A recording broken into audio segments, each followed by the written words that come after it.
This review will contain spoilers. Mustachio Gen Studios is not responsible for any disappointment, regret, or overwhelming sadness caused by your blatant disregard of this disclaimer as a result of viewing this video. Stubbs the Zombie was originally released on Xbox and on Steam on October 18th, 2005 and November 15th, 2005 respectively, but was later removed from the Steam store due to technical issues with that version. It has since been re-released as of March 16th, 2021 as a remastered edition on various consoles, which has also resulted in it making its return to Steam, which is the version this video is based on. Stubbs the Zombie's development utilized the same engine which was used to create Halo Combat Evolved, the aptly named Halo engine, and was developed by Wide Load Studios and published by Aspyr Media. Now, with the remastered edition, players have the opportunity to experience Stubbs the Zombie's unique premise in intestinal gushing HD.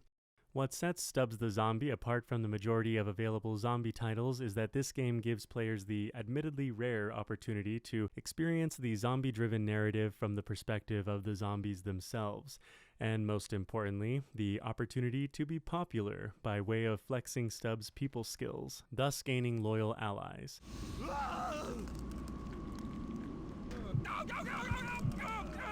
Don't eat me! No!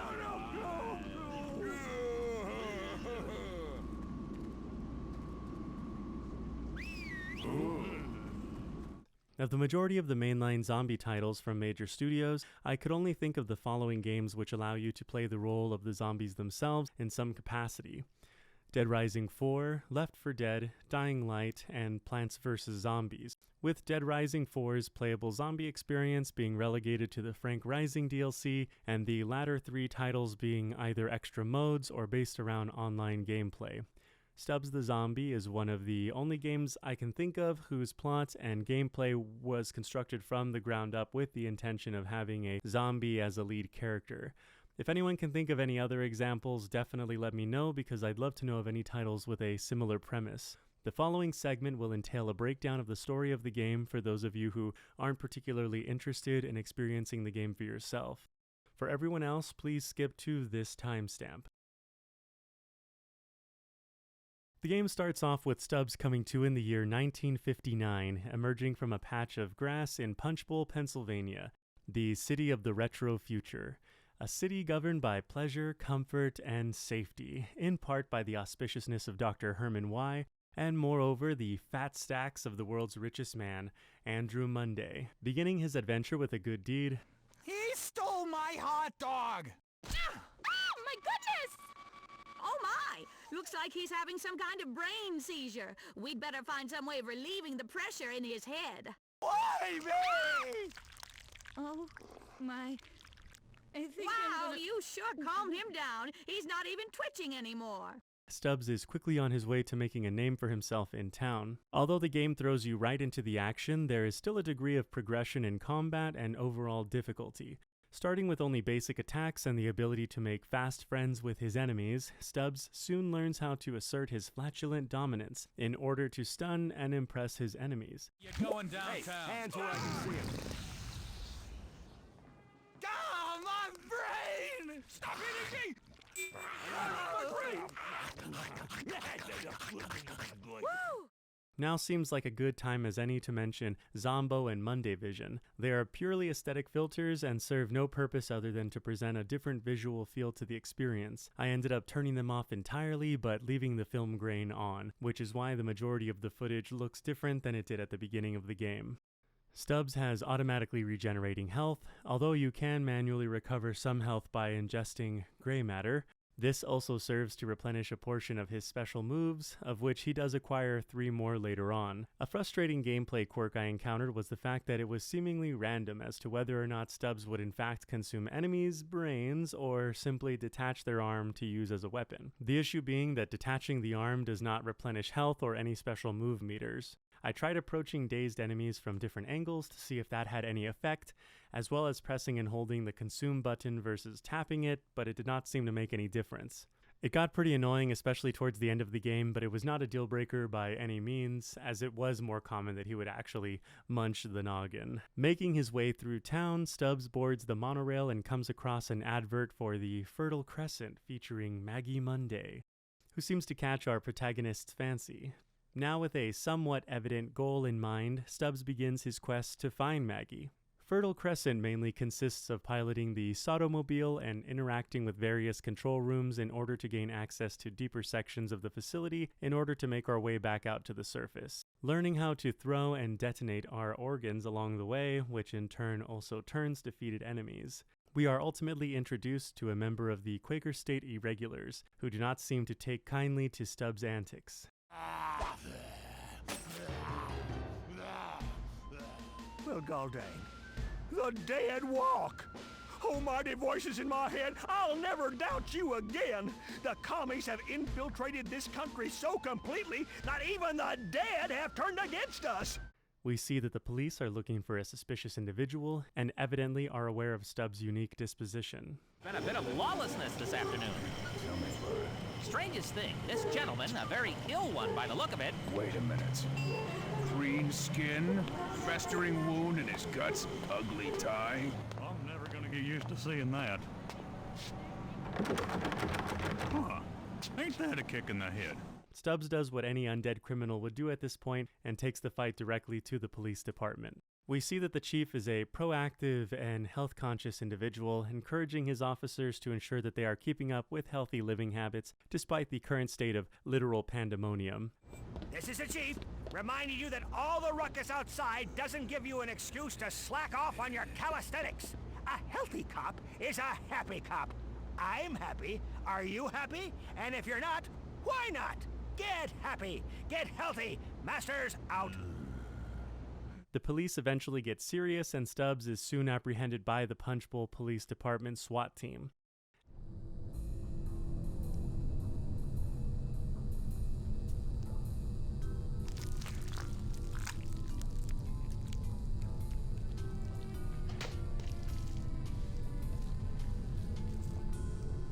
Listen up, you brain-eating cretin. Your little cannibal joyride is over. My men are cleaning the rest of the zombie filth off the streets. And as for you, I'm gonna fix your wagon personally.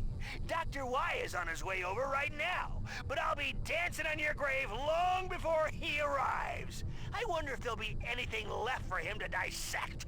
We can't let those thugs destroy such a fascinating and potentially useful specimen. Not to worry, old chap. We'll do it ourselves. Where's the bone saw? I thought you had it.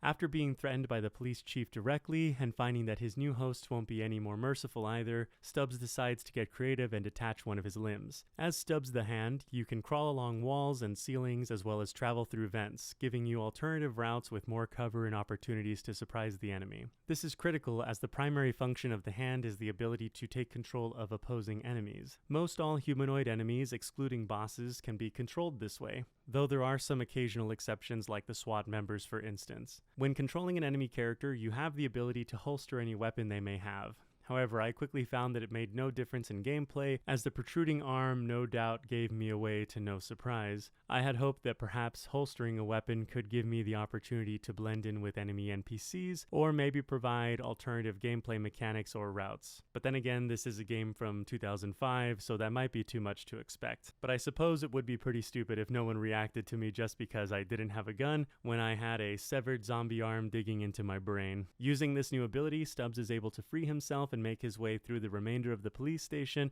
and to the police chief's office. Holding true to his threats, the police chief proceeds to attempt to dance on Stubbs' grave by challenging him to a literal dance-off.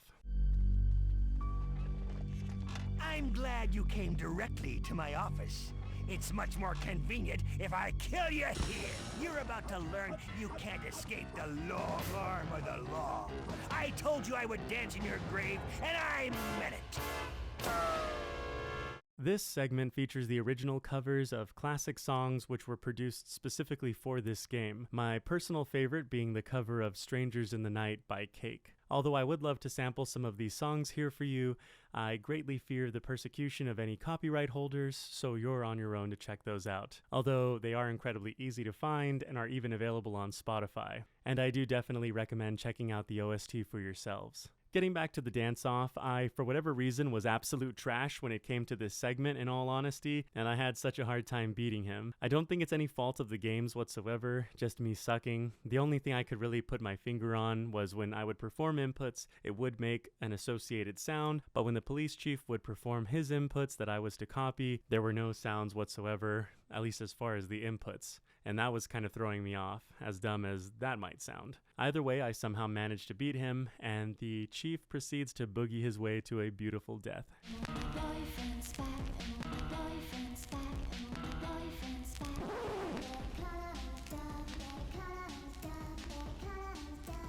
Beat that, zombie!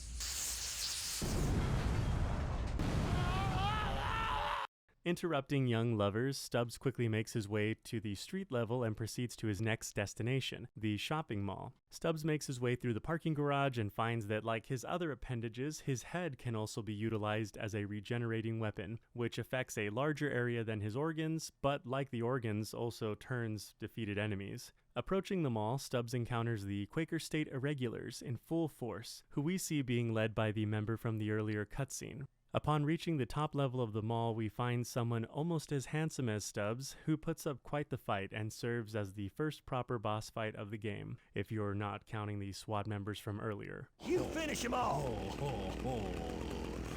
I got a blade in my head.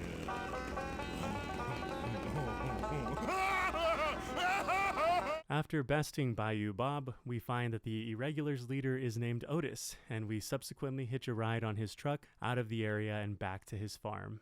Well, he can hoof it back to the farm.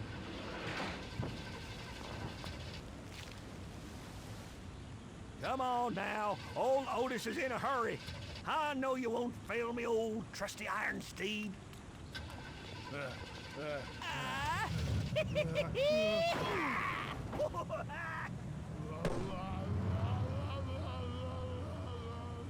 Arriving at Knob Cheese Farm, Stubbs' fortunes continue to look up as he effortlessly gains access to the property.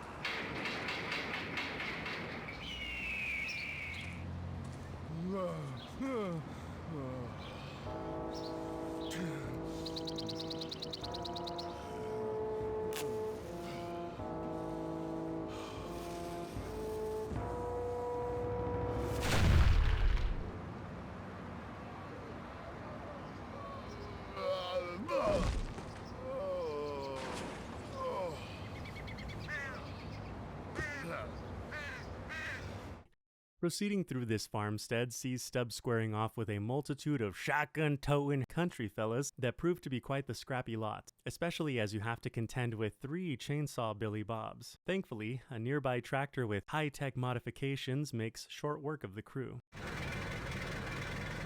There's one of them undead people. Gotta find some other work.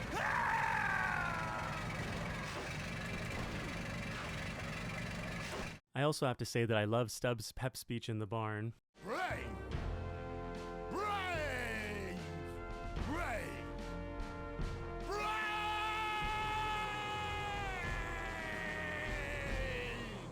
God bless him.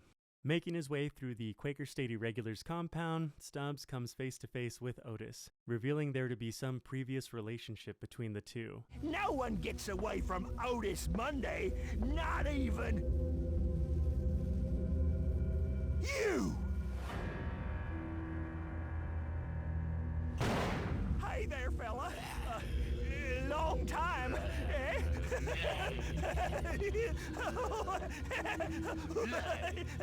Huh?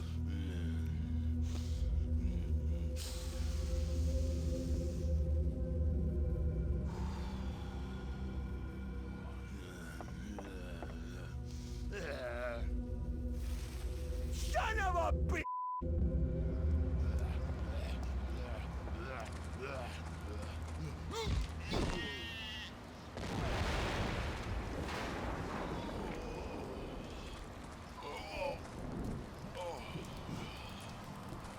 After a strategic retreat, we find a photo of Stubbs' former self alongside Otis and Maggie, further alluding to some past kinship, or otherwise. Arriving at the Punch Bowl Dam with the use of his trusty steed, we find our hero filled with determination and fluids.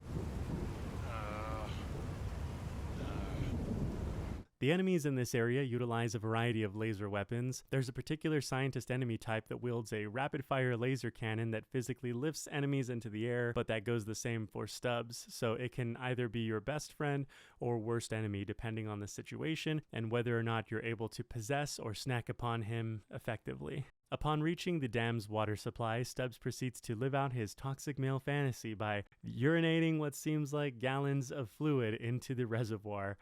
This segment serves as somewhat of a wave defense scenario as you have to fill up the reservoir to a certain extent while fending off a variety of enemy types.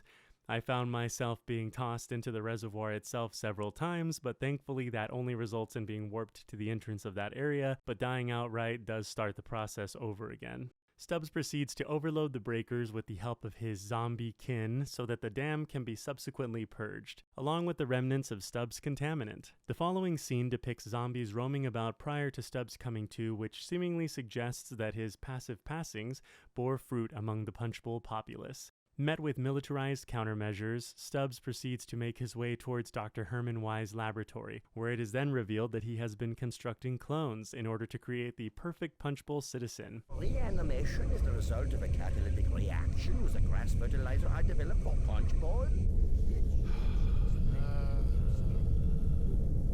I can see this is wasted on you. No matter. Soon you will be on the slab providing raw material for my greatest experiment. Look at her. A perfect citizen for the perfect city. Smart, healthy, loyal. And now, thanks to your zombie DNA, practically immortal. Squaring off in what at times was a seemingly one-sided fight, Stubbs is ultimately rescued by the true hero of our tale, Pumpbot. I hope you like the taste of formaldehyde, because you're going to be swimming in it. Hey, what's a pup-bot gotta do to get a little action around here? Armed with a new objective, Stubbs sets out to find the ever-elusive flowers and candy. There's only one thing I love more than flowers and candy, and that's a man who brings me flowers and candy. Pick up some roses and truffles for that special someone today. Lurching through a variety of annoying enemies, he soon finds himself in possession of the goods and heads off for City Hall. The next area is not unlike the last few in that Stubbs is met with tanks, soldiers, and jetpack-boosted barbershop thugs. Once inside, Stubbs is forced to contend with the most heavily concentrated horde of laser-wielding barbershop goons yet, but thankfully the vertical space is relatively short in length and only saw me dying roughly 10 times before besting the sleaziest of the greasiest enemies in the game. Upon reaching Andrew Monday's office, our faithful guidebot companion informs us of the cliché occurrence of an imminent timer-based airstrike. Well, look who's come crawling back, Mr. I don't need a guidebot. I'm just going to run around eating brains so guidebot gets stuck answering phones. I was just chatting about you with the central computer for the U.S. military. Apparently there's an airstrike on the way, but I'm sure that wouldn't interest you. I'm heading out now. Beat the rush, you know. Would you be a dear and tell Mr. Monday he's got 5 minutes before the whole town goes up in smoke? Thank you so much. This announcement is followed by the revelation that Stubbs the Zombie was, in fact, a lecherous salesman. Evidently, back in the yesteryear of 1933, Maggie was swept off her feet by Stubbs the salesman when her father, Otis, brought down The wrath of God. upon his head. This revelation is further followed by the further revelation that Andrew is in reality Stubbs the Jr. But 9 months later, I had a little something to remember him by. Are you telling me my daddy was a traveling salesman who eats brains? Oh, Andrew, try not to be such a pill.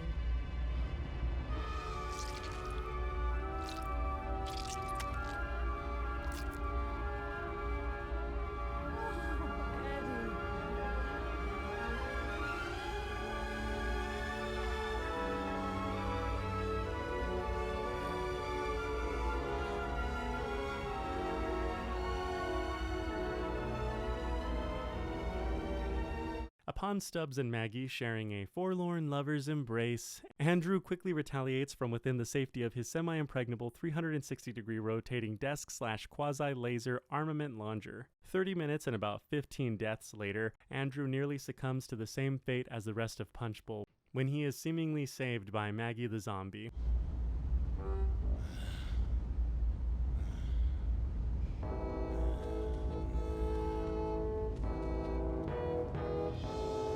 Only to be caught up in the blast of the missile's arrival while Stubbs and Maggie, the dearly departed lovers, make it to safety, each one in a single festering piece.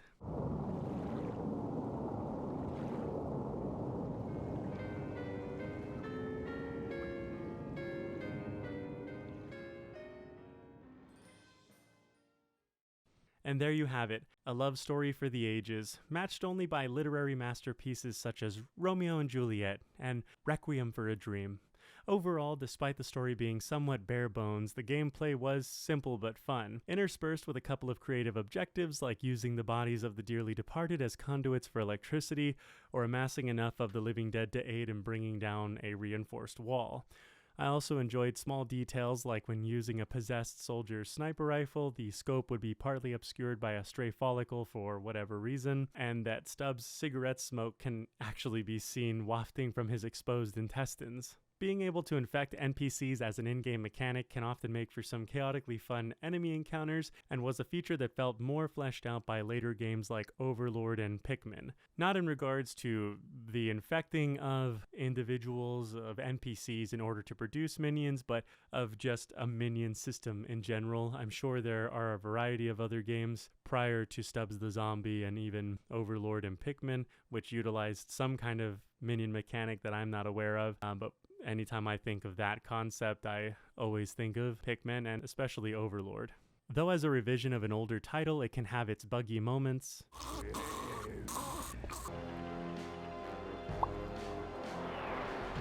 But these issues were few and far between, and I did not encounter any issues to the extent of the game breaking or crashing, or the corruption of any of my save files or data, so no critical problems there. And for playing the game on the equivalent of the hard difficulty setting, it seemed like a reasonable amount of challenge, all things considered. Ultimately, the temperature equivalent of the game's difficulty did seem to ramp up to a cool 90 degrees upon encountering some of the more capable enemies, but as that was only consistent for the latter portion of the game, you were already armed with all of Stubbs' abilities and should have a decent grasp on the gameplay mechanics, so it wasn't too terribly difficult. I also have to say that I loved almost all of the dialogue. You would not believe the calls we're getting at the station! Help me! Something's trying to eat my brain! Sounds like a sick dog or something. Anyone else out of bullets? Yep.